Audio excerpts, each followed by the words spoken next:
Pompeii, the ancient Roman city near modern Naples, once displayed an impressive variety of baths, houses, temples, public buildings, frescoes, graffiti, and even a gymnasium and a port. Situated in the fertile region of Campania, it was a center of activity, culture, and trade, a place where Roman engineering and everyday life blended seamlessly.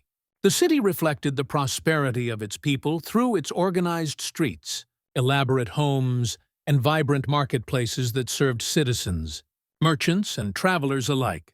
Yet, more than any of its ancient landmarks, Pompeii is remembered for its tragic encounter with disaster and for the 400 years that followed its rediscovery in 1590 in AD.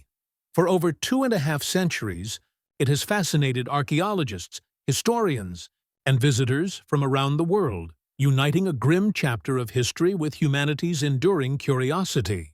Each preserved wall and street corner offers a silent testimony to the moment life abruptly ended, only to be rediscovered centuries later under layers of volcanic ash.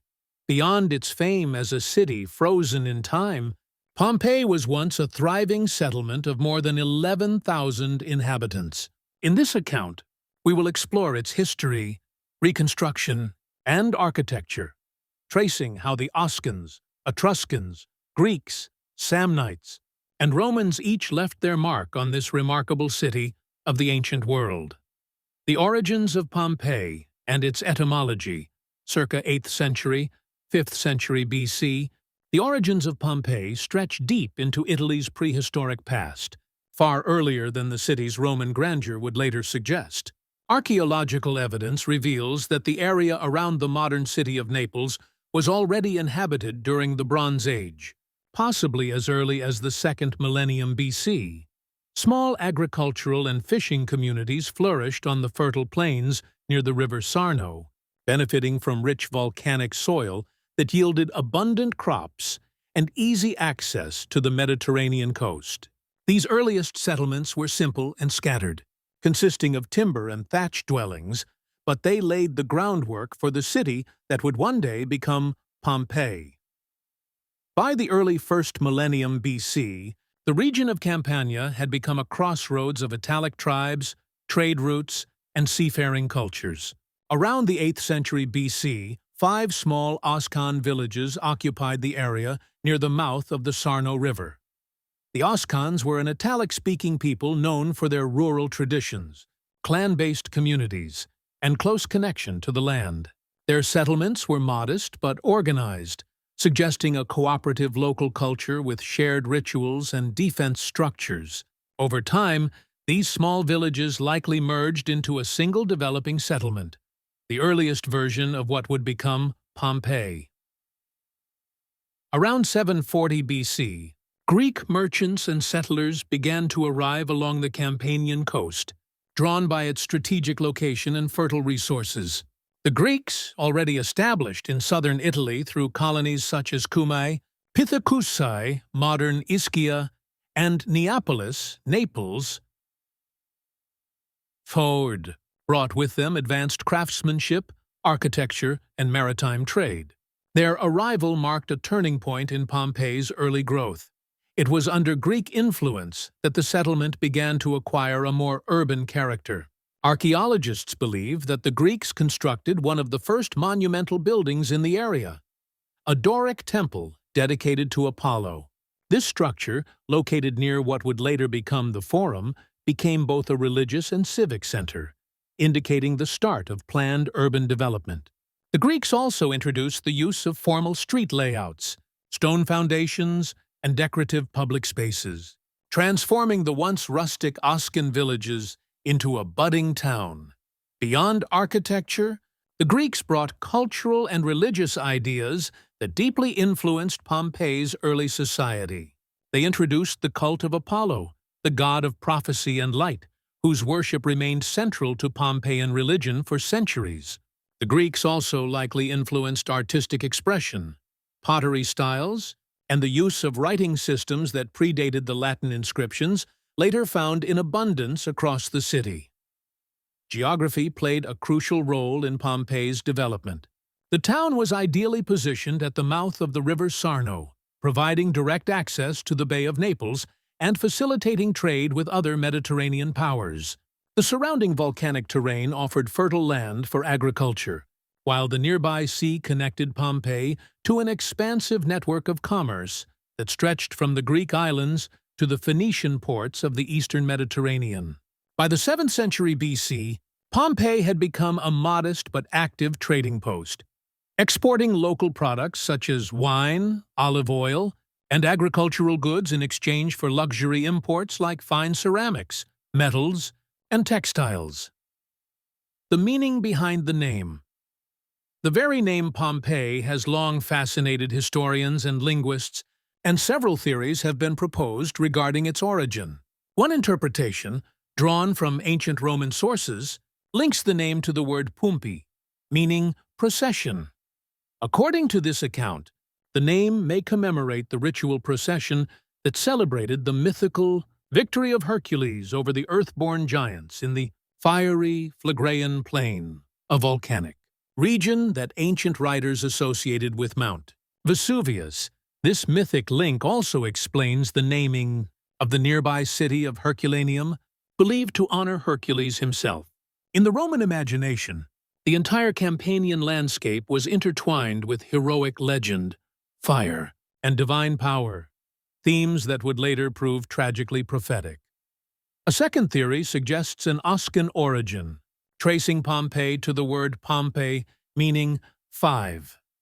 This interpretation points to the 5 early Oscan villages that originally occupied the area, which gradually coalesced into a single settlement. Such numerical naming was not uncommon among Italic tribes and reflects their practical approach to place names, often derived from the structure of local communities or clans. Another scholarly view proposes that the name may derive from gens Pompeia, a Roman family name, possibly associated with early Roman settlers or influential families who later claimed descent from the area. While definitive proof remains elusive, most historians today consider the Oscan explanation the most likely, emphasizing Pompeii's indigenous Italic roots before the arrival of external powers. The rise of a multicultural settlement by the 6th century BC, Pompeii had evolved into a fully formed urban community, a blend of Italic and Hellenic influences. Archaeological remains from this period, such as tufa walls and early sanctuaries, demonstrate that the settlement had achieved a level of sophistication beyond a simple village cluster. Its walls, built from locally quarried volcanic stone, encircled a planned layout that included residential districts, workshops, and religious sites. This era also marked a unique period of cultural fusion. The native Oscans and the Greek colonists intermarried, traded, and shared customs, giving rise to a hybrid population that embraced both Italic traditions and Greek urban ideals. Artistic motifs from this period show a distinct mix: Greek-style pottery bearing Oscan symbols, and sanctuaries that blended Hellenic architectural forms with local religious iconography. However, the political balance in the region was about to shift once again. Around 524 BC, the Etruscans, a powerful and sophisticated civilization from central Italy, extended their influence southward into Campania. Known for their engineering, metalwork, and complex religious systems, the Etruscans were eager to control the lucrative trade routes of the Bay of Naples. Pompeii, situated along this commercial corridor, fell under their sway. While it is unlikely that the Etruscans imposed direct political domination, they appear to have held significant economic power. Pompeii's architecture from this period, particularly its temples and public buildings, shows traces of Etruscan style, heavy use of tufa blocks, decorated terracotta roofs, and symmetrical layouts inspired by central Italian city planning. The Etruscans also introduced advanced agricultural tools, drainage systems, and perhaps even early civic administration, helping transform Pompeii into a regional hub. By the late 6th century BC, Pompeii had joined what Roman historians later referred to as the Etruscan League of Cities, a loose network of allied settlements bound by mutual trade and cultural exchange. The city's position as a thriving port and trading center was further solidified during this period. Its marketplace, or forum, became the nucleus of urban life, surrounded by shops, workshops, and small shrines. Beyond the city walls, necropolises, formal burial grounds, began to appear, reflecting both Etruscan and Greek funerary traditions. Yet the Etruscan ascendancy in Campania proved brief. Around 474 BC, the Greek city of Cumae, allied with Syracuse in Sicily, dealt the Etruscans a decisive naval defeat in the Bay of Naples. The victory curbed Etruscan expansion in southern Italy and opened the way for renewed Greek influence in Pompeii. The Samnite conquest and transformation, although Greek influence returned after the Etruscan decline, it too would be short-lived. The 5th century BC ushered in a new power from the rugged mountains of south-central Italy, the Samnites. Fierce, disciplined, and expansionist, the Samnites gradually descended into Campania, capturing its cities one by one.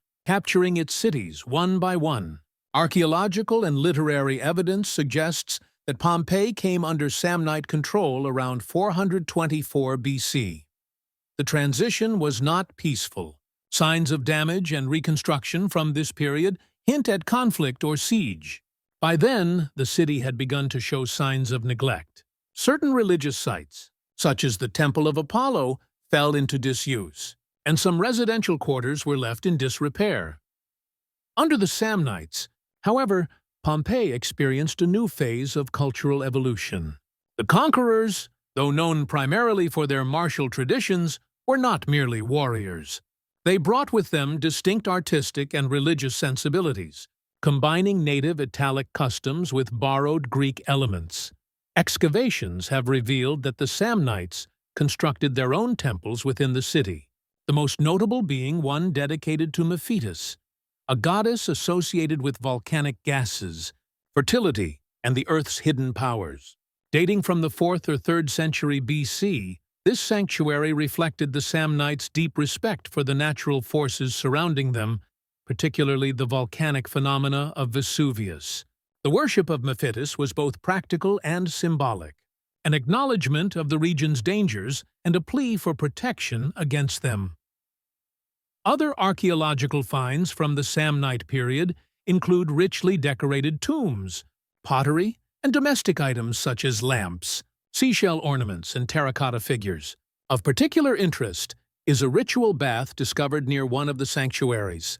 Historians believe it may have been associated with sacred fertility rites, perhaps the practice of sacred prostitution, in which young women participated in a ceremonial offering before marriage. Such practices, while controversial today, were part of broader Italic traditions linking fertility, purity, and divine favor. Under Samnite influence, Pompeii's architecture also evolved. The city's walls were expanded and reinforced. Houses adopted more complex floor plans, and public spaces became more structured, reflecting an increasingly organized civic life. These developments foreshadowed the later Roman urban model that would come to dominate Campania. By the late 4th century BC, Pompeii had become a vibrant, multi-layered city, a living mosaic of Oscan, Greek, Etruscan, and Samnite traditions. Its temples honored gods from different pantheons. Its language blended Italic dialects with borrowed Greek words, and its artisans produced works that reflected centuries of cultural exchange. This period of transformation set the foundation for the Pompeii that Rome would eventually absorb and elevate to greatness. The city's strategic location, fertile land, and long-established connections across the Mediterranean ensured its prosperity for centuries to come. When the Romans finally entered the scene, they inherited not a provincial backwater, but a city already steeped in history, one that had witnessed the rise and fall of multiple civilizations before its name ever appeared in the chronicles of the Republic. The Roman Pompeii, circa 290 BC, 62 AD, by the 4th century BC, Pompeii stood at a pivotal point in its history. Though the city had fallen under the influence of the Samnites, Rome's growing power was beginning to ripple across the Italian peninsula. Even during the period of Samnite control, signs of Roman contact had already begun to appear. This influence was not yet political domination, but rather the slow, steady spread of Roman culture, trade, and military presence. Pompeii's strategic location near the Bay of Naples and its proximity to major land routes made it a convenient site for Roman garrisons during the Latin Wars around 343 BC.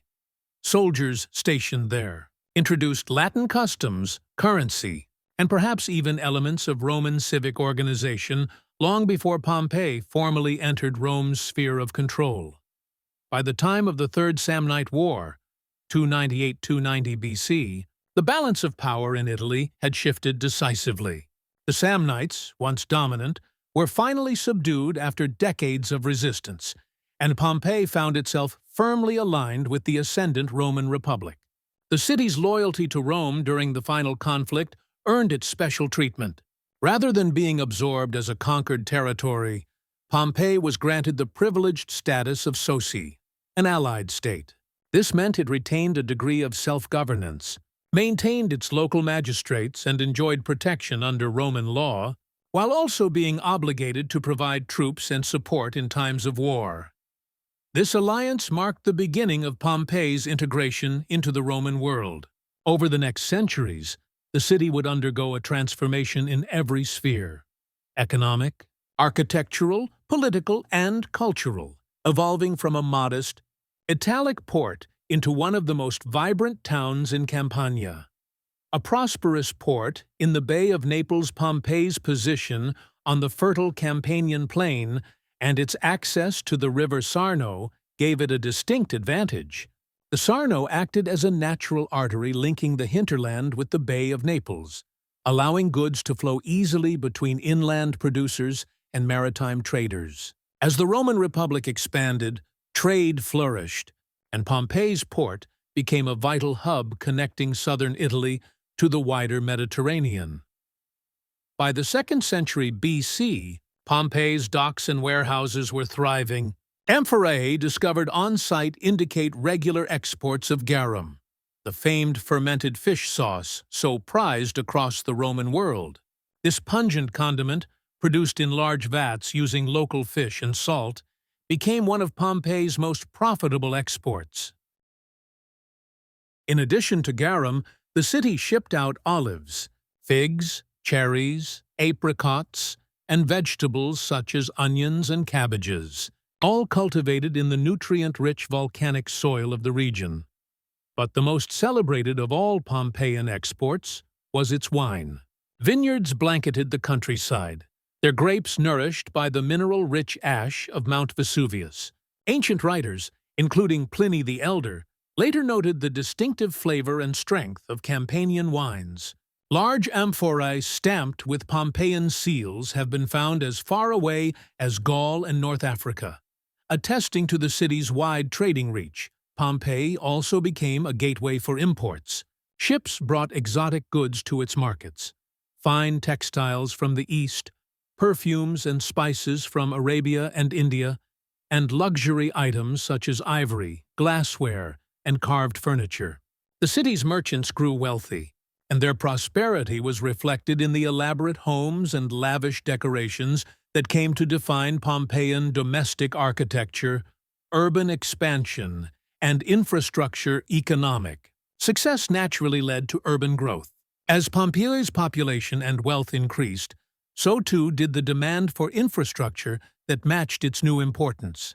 The city walls were expanded and strengthened, now featuring double parapets and robust towers. Streets were widened and paved with large basalt stones, and in some areas, the wear marks of cartwheels are still visible today, evidence of centuries of continuous traffic. A remarkable feature of Pompeii's infrastructure was its innovative street maintenance. Archaeological evidence shows that molten iron was poured into cracks between paving stones to repair them. A striking example of practical Roman ingenuity. Raised stepping stones were placed at intersections, allowing pedestrians to cross without stepping into the runoff from carts or animal waste that flowed through the street gutters. Within the walls, Pompeii became a showcase of Roman urban planning. Public amenities flourished. Shops, taverns, bakeries, and workshops lined the streets. Thermal baths provided hygiene and social interaction, and fountains drew fresh water from aqueducts that brought supplies from nearby hills. Residential architecture also reflected the city's prosperity. The domus, the traditional Roman townhouse, became the standard among the wealthy elite. Many of these houses featured central courtyards, atria, with impluviums that collected rainwater, peristyles lined with columns, and richly decorated frescoes depicting mythological scenes or idyllic landscapes. The House of the Faun, for instance, one of the largest and most famous residences in Pompeii, covered an entire city block and included intricate mosaic floors, marble sculptures, and a private garden. At the same time, more modest dwellings, apartments, and workshops housed artisans, slaves, and laborers. This social mix gave Pompeii the character of a living Roman town, neither purely elite nor provincial, but balanced and dynamic. Architectural grandeur, the prosperity of Pompeii during this period, was mirrored in its monumental architecture. The triangular forum, located near the southern edge of the city, underwent extensive redevelopment. Named for its unique geometric layout, the forum served as both a religious and civic center. Surrounding it were some of Pompeii's most important buildings: the Temple of Jupiter, the Basilica, which functioned as the city's courthouse, and the Macellum, or provision market, where citizens purchased food and goods. Temples dedicated to Jupiter, Apollo, and Venus reflected the religious diversity and vitality of the city. The Temple of Apollo, in particular, maintained its status as one of Pompeii's oldest sanctuaries, symbolizing the continuity between its Greek origins and Roman evolution. Statues, altars, and porticos filled these sacred spaces, while open courtyards allowed citizens to gather for festivals and rituals. Other architectural projects of the late Republic and early Empire demonstrated Pompeii's wealth and taste for innovation. Public baths, such as the Stabian and Central baths, offered sophisticated heating systems using hypocausts, raised floors through which hot air circulated. Launderettes, pholonicae, processed clothing with a mixture of water and ammonia, derived from urine, while thermopolia, ancient snack bars, served hot meals to busy citizens. By the 2nd century BC, many villas around Pompeii's outskirts had adopted the Greco-Roman style, combining the symmetry and grace of Greek design with the practicality of Roman construction. Decorative frescoes from this period, painted in what archaeologists classify as the 1st and 2nd Pompeian styles, imitated marble panels and architectural illusions, showcasing the artistic sophistication of the city's residents. The social fabric of Pompeii was not merely an economic hub. It was also a social and cultural crossroads. The population was diverse, comprising native Oscans, Roman settlers, freedmen, slaves, and merchants from across the Mediterranean. Latin gradually replaced the Oscan language, while Roman law and customs took firm hold. The city's social life revolved around both public and private spaces. The Forum served as the political and commercial heart, where magistrates dispensed justice and citizens gathered for announcements, debates, and trade. The amphitheater, constructed after Pompeii became a Roman colony, hosted gladiatorial contests and public spectacles, reinforcing the shared cultural identity that linked even distant towns to the capital. At the same time, Pompeii developed a reputation as a leisure destination. Wealthy Romans from across the Republic, drawn by the pleasant climate and scenic coastline, built luxurious villas in and around the city. The combination of fertile farmland, seaside views, and proximity to Naples made Pompeii a favored retreat for the elite. It became, in effect, an early resort town, a place where commerce, relaxation, and culture intertwined. The social war and Romanization, despite its prosperity and semi-autonomous status, the people of Pompeii eventually found themselves caught in one of the most turbulent episodes of the late Republic. The Social War, 91-88 BC. The conflict arose from long-standing tensions between Rome and its Italian allies, Socii, who had fought alongside Rome for generations but lacked full citizenship rights. Pompey, along with much of Campania, joined the revolt against Rome. For 3 years, central and southern Italy erupted in warfare, with allies demanding equality and representation. The Roman general Lucius Cornelius Sulla eventually besieged Pompeii during the campaign, bringing it back under Roman control. The aftermath of the war fundamentally changed the city's status. To prevent further uprisings and to secure loyalty, the Roman Republic extended full citizenship to all its Italian allies. This act of inclusion effectively ended the distinction between Rome and its former allies, marking the complete Romanization of Italy. For Pompeii, the war's conclusion brought both loss and renewal. The city was officially reorganized as a Roman colony under the name Colonia. Cornelia Veneria Pompeianorum, a title that honored Sulla and his patron goddess Venus. Around 5,000 torters of Sulla's veteran soldiers were settled in Pompeii, dramatically reshaping its demographics. Land was redistributed, new infrastructure projects were initiated, and Roman administrative structures were firmly established. A local senate was formed to oversee civic affairs, while public buildings were restored or expanded to reflect the new colonial identity. The amphitheater, built during this period, stands as one of the oldest surviving examples of its kind in the Roman world. It could seat approximately 20,000 spectators and featured a complex system of entrances and exits designed to manage large crowds efficiently, a model later perfected in the Colosseum at Rome. City at its peak by the 1st century BC, Pompeii had become a fully Romanized city in every sense. Politically loyal, economically vibrant, and architecturally sophisticated. Latin inscriptions adorned walls, Roman coinage circulated freely, and civic life followed the familiar rhythms of the Republic. The city's economy diversified beyond agriculture and trade. Artisans produced fine metalwork, pottery, and glass, while builders and decorators developed distinctive local styles that spread throughout Campania. Pompeii's proximity to the thriving metropolis of Naples ensured a steady exchange of culture, goods, and ideas. By the time of the early empire, Pompeii stood as a symbol of Roman achievement, a provincial city that embodied the order, prosperity, and urban life of Rome itself. Its streets, temples, and homes captured the spirit of the Republic's expansion and the resilience of its people. But beneath the calm prosperity, Mount Vesuvius loomed, a reminder of the volatile forces that had shaped Campania since antiquity. Though few in Pompeii could have imagined it, the same fertile soil that had nourished their vines and sustained their prosperity would one day bring about their city's destruction. The Wrath of Vesuvius, 62-79 AD. In the 1st century AD, Pompeii was at the height of its prosperity. Its streets bustled with merchants and artisans. Its markets overflowed with goods from across the Mediterranean.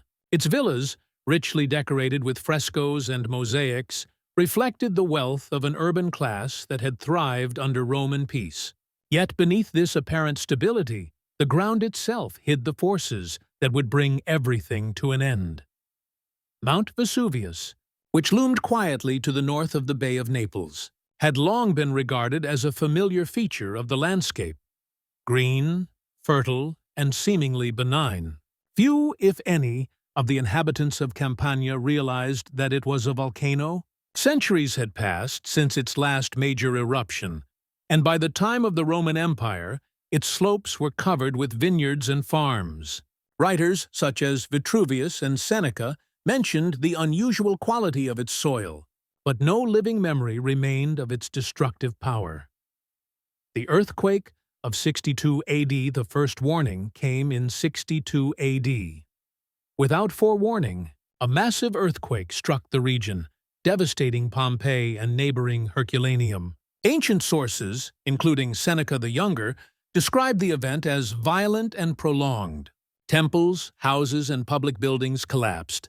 Fires broke out across the city, and clouds of dust and smoke choked the air. Many residents were killed or injured, and the city's infrastructure was left in ruins. Modern seismologists estimate the earthquake's magnitude at around 5 to 6 on the Richter scale, powerful enough to cause severe damage in densely built urban areas. The epicenter was likely close to Mount Vesuvius itself, though the connection between the quake and volcanic activity was not understood at the time. In the aftermath, Pompeii resembled a construction site as much as a city. The Forum, once the heart of civic life, was reduced to rubble. The Temple of Jupiter, the Basilica, and many major structures suffered extensive damage. Even the city's aqueducts and drainage systems were disrupted, cutting off access to clean water. Despite this devastation, the Pompeians displayed remarkable resilience.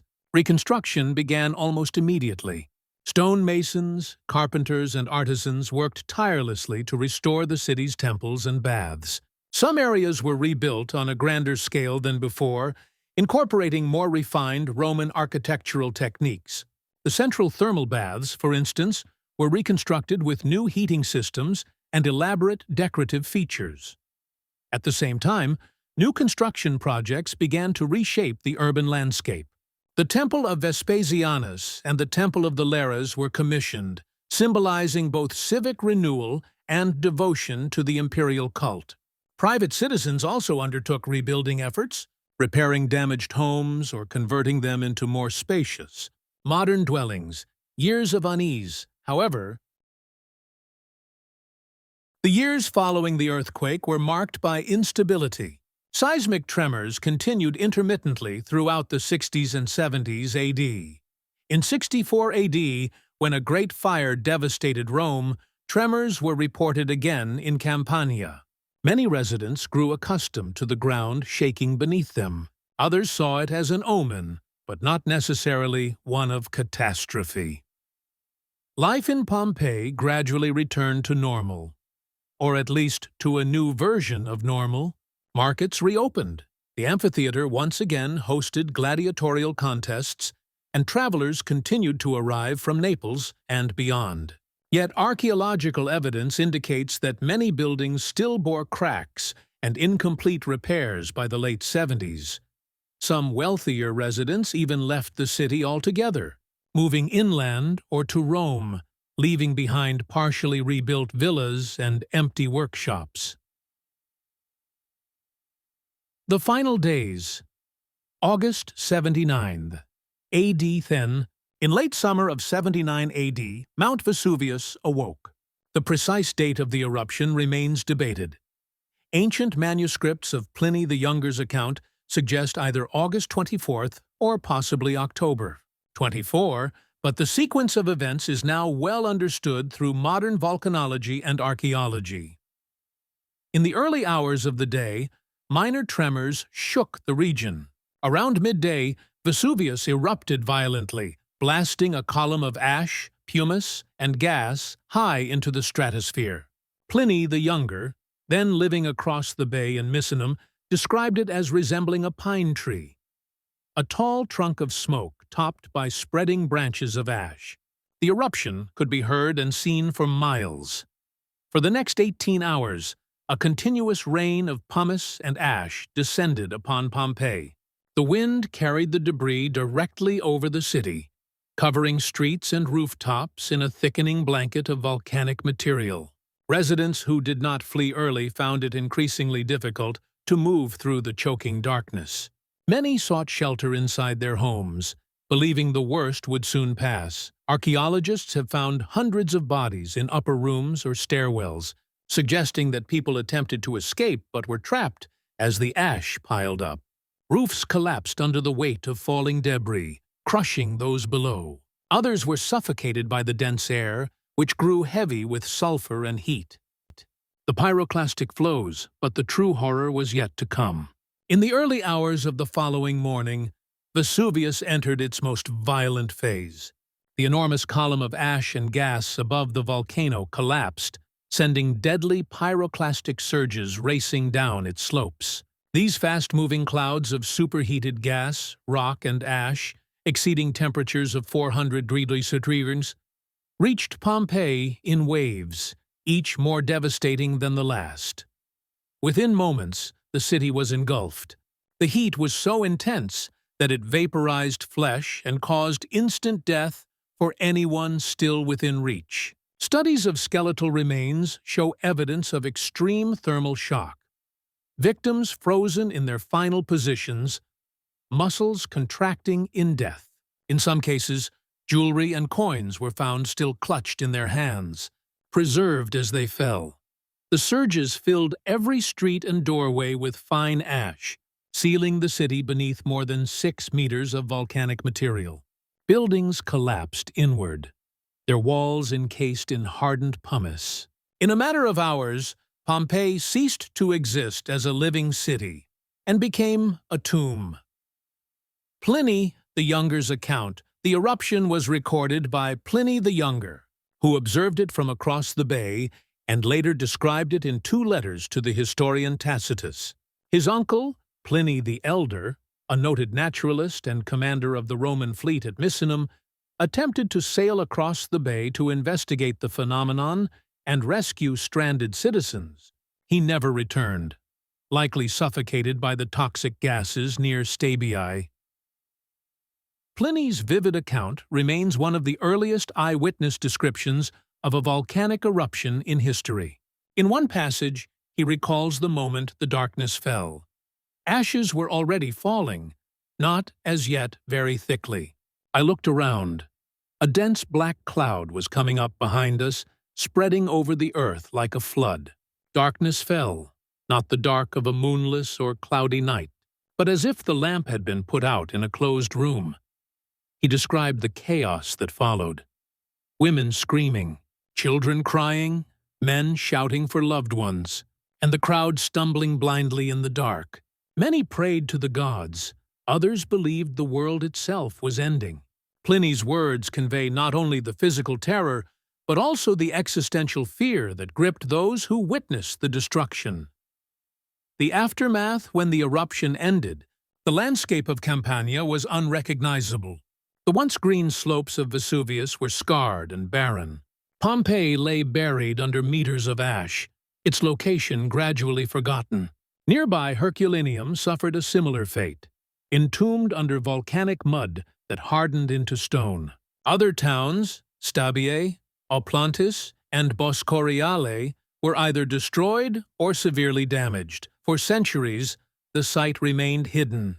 Occasional looting occurred when farmers stumbled upon buried walls or statues, but the true extent of the catastrophe was lost to time. Vegetation slowly covered the mound that marked the vanished city, and its memory faded from maps and records. Rediscovery and preservation. Pompeii's rediscovery came almost by accident.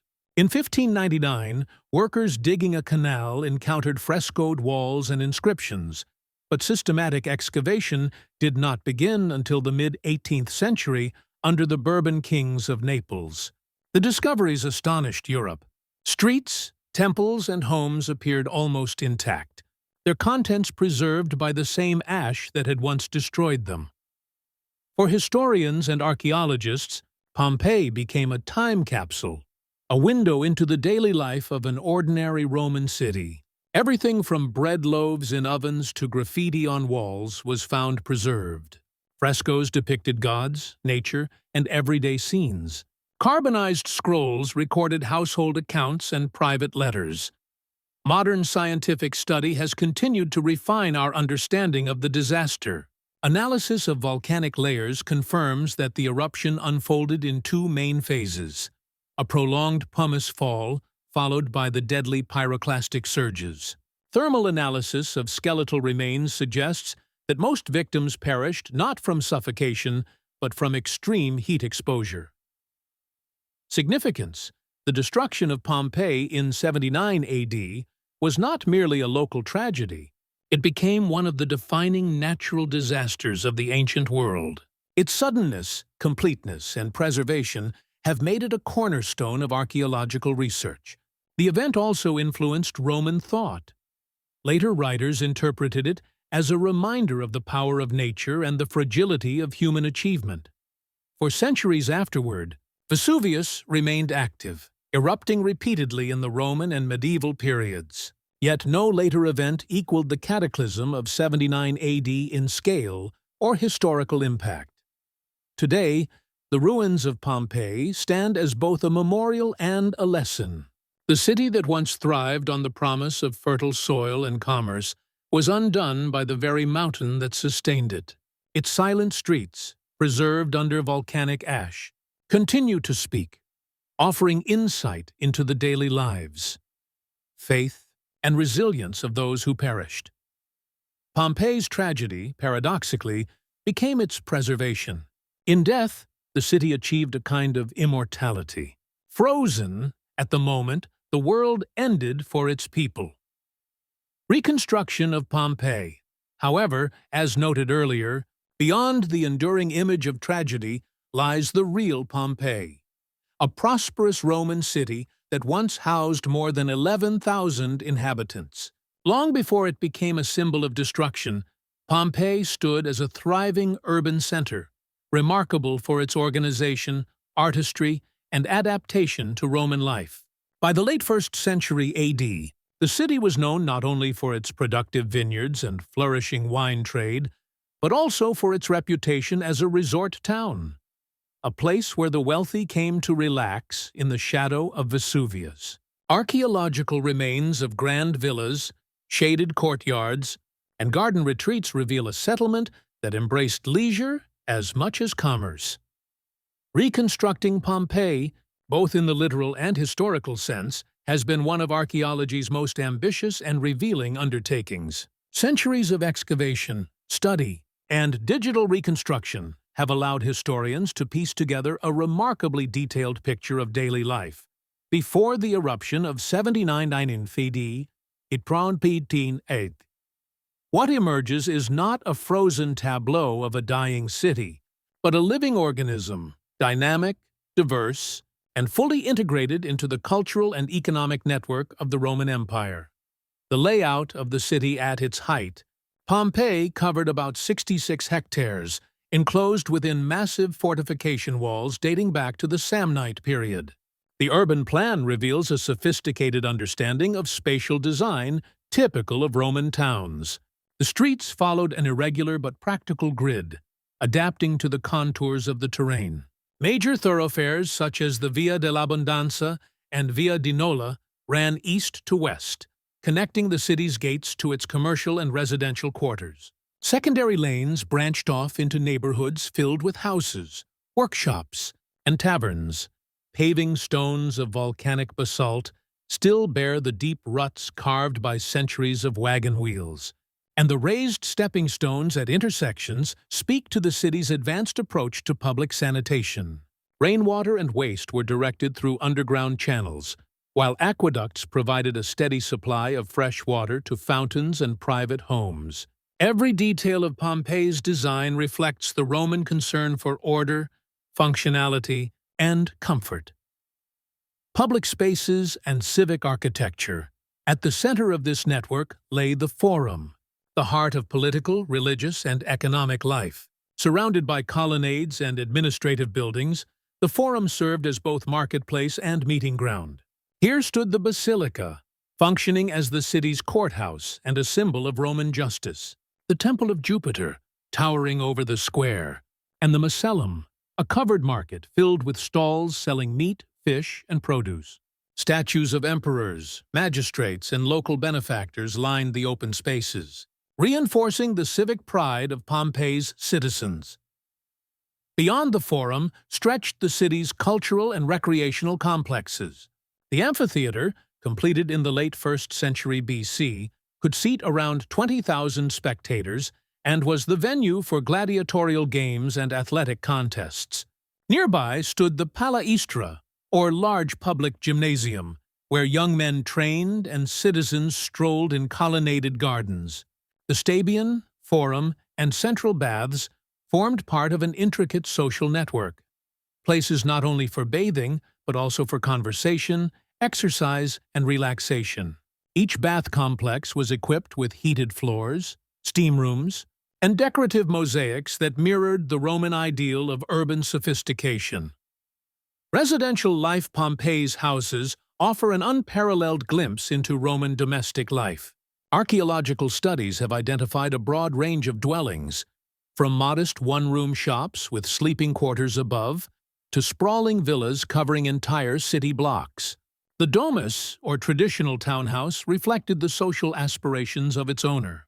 Typically centered around an atrium, an open reception hall with an impluvium for collecting rainwater, the domus led into a peristyle garden surrounded by columns and frescoed walls. The decoration of these homes provides valuable insight into Roman aesthetics. Wall paintings followed distinct stylistic phases. The first style imitated marble panels in bright colors. The second introduced illusionistic architecture with painted columns and vistas.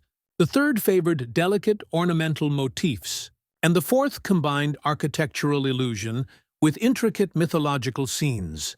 The famous Villa of the Mysteries, located just outside the city walls, preserves one of the most extraordinary fresco cycles in Roman art.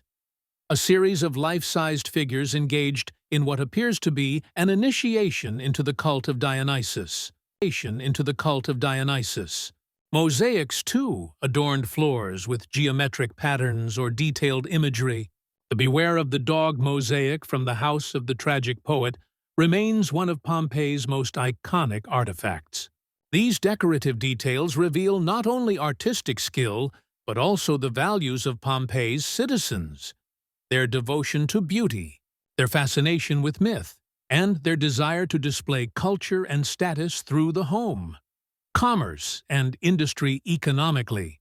Pompeii was a microcosm of the Roman world.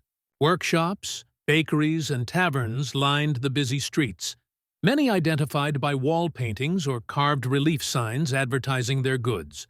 Archaeologists have uncovered more than 30 bakeries complete with millstones and brick ovens, as well as numerous wine shops, thermopolia, where citizens could purchase ready-made meals and drinks.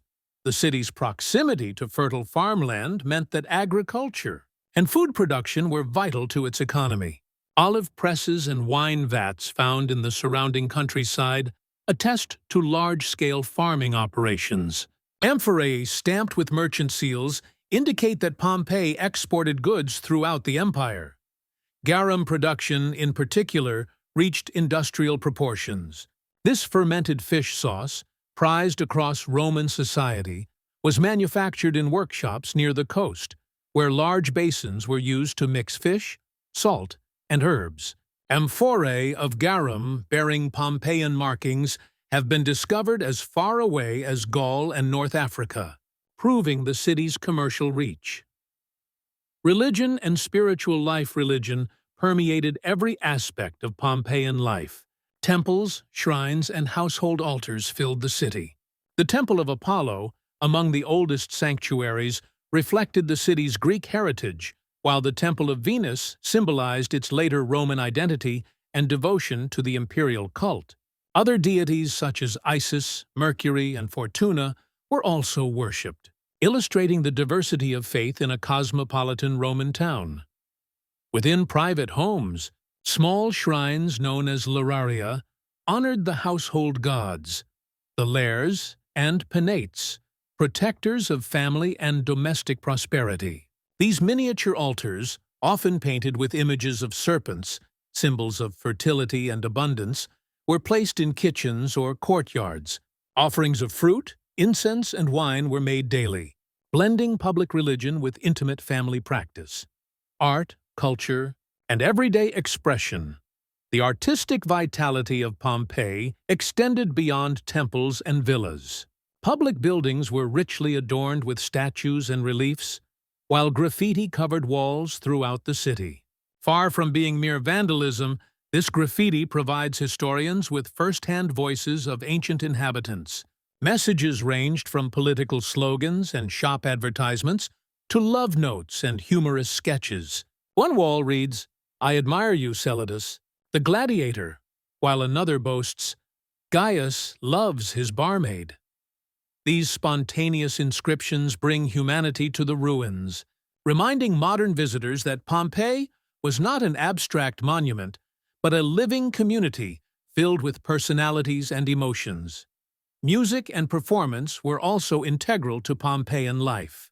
Evidence from theaters and frescoes indicates that comedies, pantomimes, and musical recitals were frequent entertainments. Public festivals combined religious observance with social celebration, reinforcing civic identity and communal pride. Rebuilding and change before the eruption by the late 1st century AD. Much of Pompeii had been rebuilt following the earthquake of 62 AD. Many structures still bore signs of repair, and new construction introduced modern architectural styles inspired by Rome itself. Marble facades began to replace earlier stucco finishes, and fresher color palettes dominated interior decoration. Yet the ongoing reconstruction also revealed inequalities. Wealthier citizens renovated their homes using fine materials, while poorer neighborhoods remained in disrepair. Some areas of the city were still being rebuilt when Vesuvius erupted in 79 AD, a tragic reminder that Pompeii was still adapting and evolving. At the moment, it was lost.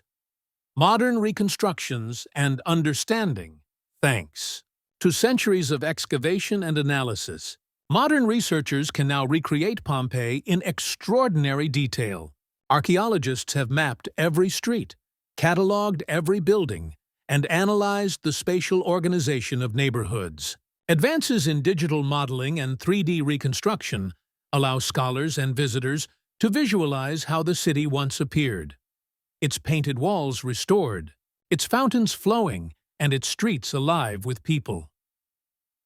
Scientific studies have also reconstructed aspects of daily life once lost to time. Pollen analysis reveals the types of plants cultivated in gardens. Carbonized food remains identify what people ate, and plaster casts of victims capture the tragic final moments of the eruption. Together, these findings transform Pompeii from a ruin into a vivid archaeological record, not merely of death, but of life interrupted. The enduring image, the reconstructed image of Pompeii today, is that of a complete Roman world preserved in extraordinary detail. Streets, temples, houses, and shops stand much as they did 2 millennia ago. Frescoes retain their colors, inscriptions remain legible, and the rhythms of daily existence, work, worship, pleasure, can still be traced through the ruins. Through ongoing research, Pompeii continues to reveal new dimensions of Roman civilization. Each discovery refines our understanding of how people lived, what they valued, and how they adapted to their environment. The city's reconstruction, both physical and intellectual, is thus not merely an archaeological achievement, but a bridge between past and present, an enduring testament to human ingenuity, resilience, and the desire to remember. Rediscovery and modern reconstruction.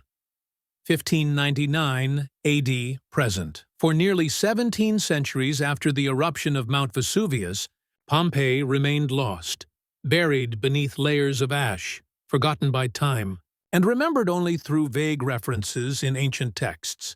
The once bustling Roman port had disappeared so completely that even its exact location faded from memory. Over time, nature reclaimed the land. Vineyards grew where once stood streets and houses, and the fertile soil produced crops nourished by the same volcanic minerals that had once destroyed the city. By the late Renaissance, scholars and travelers throughout Europe were beginning to take renewed interest in the classical world.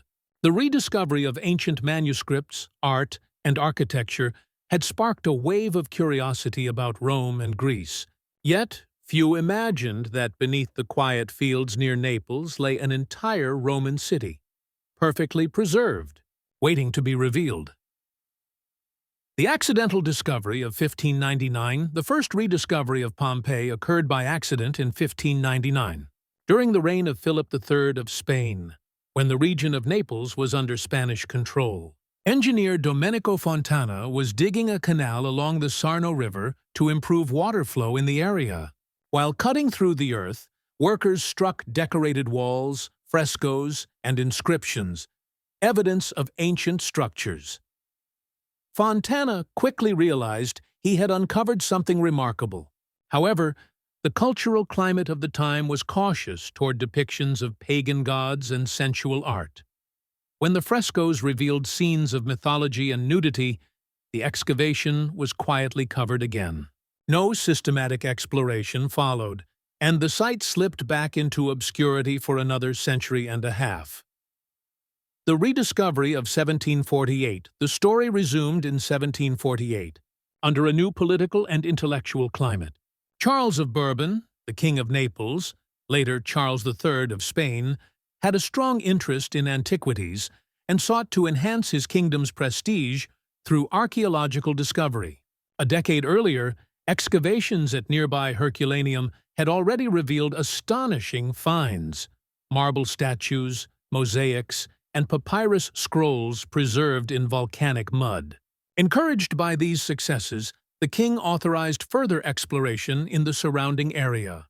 When diggers began working near the village of Civita, they soon uncovered walls, inscriptions, and artifacts, identifying the site as Pompeii. Unlike Herculaneum, which had been buried under dense lava, Pompeii's covering of ash and pumice was lighter and easier to remove. This allowed large-scale excavation and the recovery of entire buildings, streets, and household items. For the first time, Europe could see not isolated relics, but a complete Roman city, preserved almost as it had been on the day of the eruption. Early excavations and Bourbon influence. The earliest excavations were driven less by scientific curiosity and more by royal ambition. Under the direction of military engineers like Roch Joaquin de Alcubierre, workers dug narrow tunnels in search of valuable artifacts to decorate the Bourbon palaces. Statues, bronzes, and wall paintings were removed and sent to the royal collection in Naples, forming the foundation of what would later become the Naples National Archaeological Museum. Despite these early opportunistic methods, the discoveries created a sensation across Europe. The vivid frescoes, everyday objects, and preserved human forms challenged long-held assumptions about antiquity. Rather than distant and abstract, Roman civilization now appeared tangible and familiar. The rediscovered Pompeii inspired artists, scholars, and travelers, feeding the imagination of the Enlightenment and shaping the emerging field of archaeology. The rise of scientific archaeology. By the early 19th century, the study of Pompeii began to shift from treasure hunting to systematic documentation. Under the supervision of archaeologists like Giuseppe Fiorelli, who became director of excavations in the 1860s, excavation techniques changed dramatically. Fiorelli introduced the concept of dividing the site into regiones and insulae, organized districts and blocks, allowing for precise mapping and cataloging of every structure. He also pioneered the famous plaster casting method. Observing that the volcanic ash had preserved the shapes of decomposed bodies, Fiorelli poured liquid plaster into the hollow spaces. When hardened, these casts captured the final moments of Pompeii's victims with haunting realism. Men, women, and children frozen in positions of terror or prayer. His careful approach transformed Pompeii from a royal curiosity into a true archaeological site. Buildings were recorded, artifacts catalogued, and excavations made accessible to scholars and the public alike. For the first time, Pompeii became not just an object of fascination but a laboratory of history, a place where daily life in the Roman world could be studied in unprecedented detail. Discoveries that changed understanding over the following decades. Continued excavation uncovered new layers of insight into Pompeii's society, economy, and culture. Shops and bakeries revealed the structure of Roman commerce. Hundreds of amphorae marked with trade stamps traced patterns of regional and international trade. The discovery of thermopolia, ancient taverns with serving counters and built-in jars, offered a glimpse of dining habits among the city's working classes. Equally revealing were the frescoes that adorned homes and public buildings. The House of the Vetii, restored in modern times, displayed scenes from mythology rendered with exquisite skill, reflecting both wealth and artistic patronage. The Villa of the Mysteries, discovered on the outskirts of the city, preserved its enigmatic fresco cycle depicting ritual initiation, perhaps into the cult of Dionysus, offering rare evidence of private religious practices. Even mundane details spoke volumes. Graffiti scrawled on walls recorded political slogans, jokes, and love notes. Amphorae labeled with price markings revealed the cost of wine and grain. The House of the Surgeon contained medical instruments. The House of the Faun displayed elaborate mosaics, including the famous Alexander mosaic, which depicted the battle between Alexander the Great and Darius. Third, these findings collectively reconstructed the fabric of Roman urban life more vividly than any written source could. Historians could now trace social hierarchies, economic activities, and domestic customs with precision. 20th century excavations and conservation. In the 20th century, archaeological methods continued to evolve.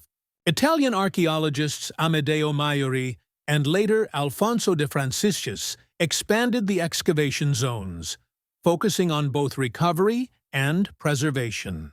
Maiori, active from the 1920s to the 1960s, sought to connect Pompeii's ruins with the broader context of Roman history. His work uncovered entire neighborhoods, including the Via dell'Abbondanza, giving visitors the experience of walking through a complete Roman street. However, the increased exposure of ruins also brought challenges. Once removed from their protective layer of ash, buildings and frescoes began to deteriorate under weather and tourism. By the late 20th century, conservation had become as important as excavation. Efforts shifted toward stabilization, restoration, and controlled access. International collaborations introduced modern materials and methods to prevent further decay, while 3D scanning and digital mapping began documenting the site in high resolution. Modern technologies and research. In recent decades, technology has revolutionized Pompeian research. Ground-penetrating radar and satellite imaging have revealed structures still buried beneath the surface, allowing archaeologists to study the city's layout without intrusive digging. Laser scanning has digitally preserved entire streetscapes, capturing details down to millimeters. Scientific analysis has also deepened understanding of ancient life. Carbon dating, DNA testing, and residue analysis of food and pottery have reconstructed the diet and health of Pompeii's inhabitants. Researchers have identified carbonized grains, figs, and olives, confirming historical accounts of Campania's agricultural richness. Studies of human remains show a diverse population. Local Italians, freed slaves, and immigrants living side by side in a cosmopolitan community. In 2018, new excavations in the Reggio Fifth district uncovered beautifully preserved frescoes and an almost intact thermopolium, a Roman street food counter complete with painted images of ducks and roosters. These discoveries reaffirmed how much of Pompeii still lies hidden, reminding us that the city remains a living archaeological site rather than a completed excavation. Pompeii's global legacy. Since its rediscovery, Pompeii has profoundly influenced art, architecture, and historical thought. In the 18th and 19th centuries, the vivid colors and motifs of Pompeian frescoes inspired the neoclassical movement across Europe. Artists such as Ingres and David drew from its mythological imagery, while architects adopted Roman columns, atriums, and courtyards in their designs.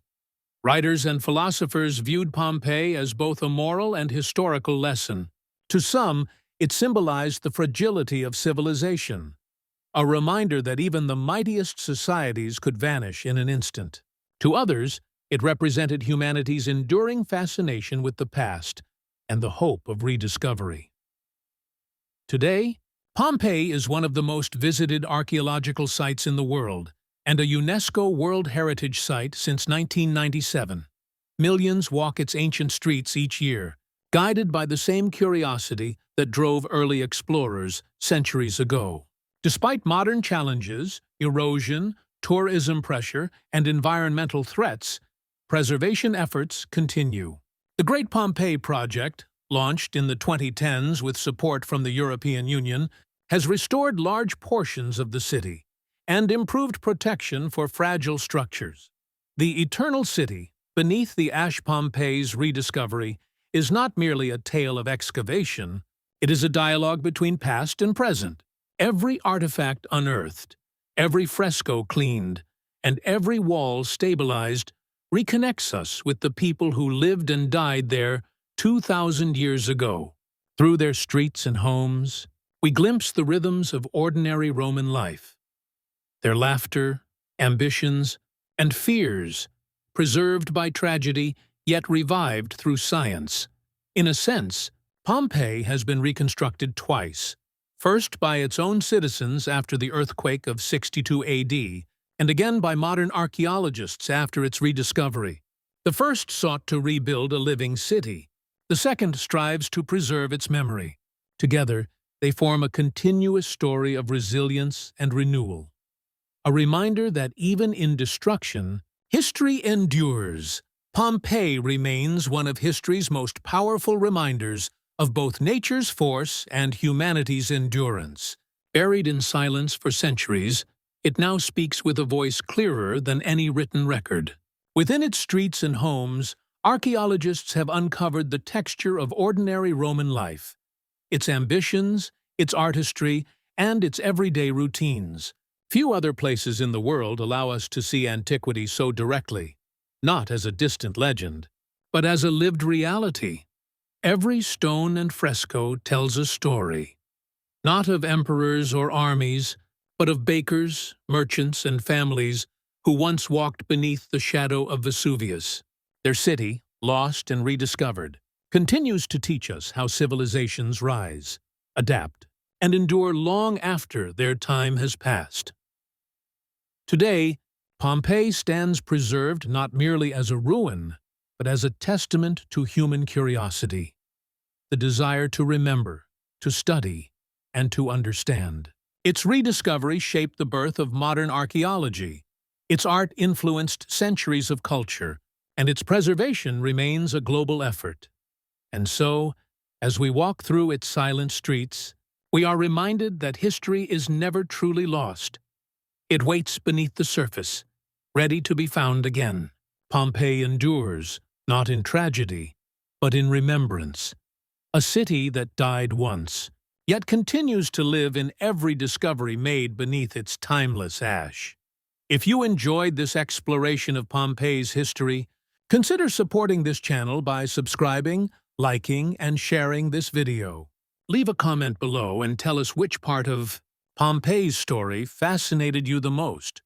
Your feedback helps us bring more forgotten chapters of history back to life. Thank you for watching, and we'll see you in the next journey through time.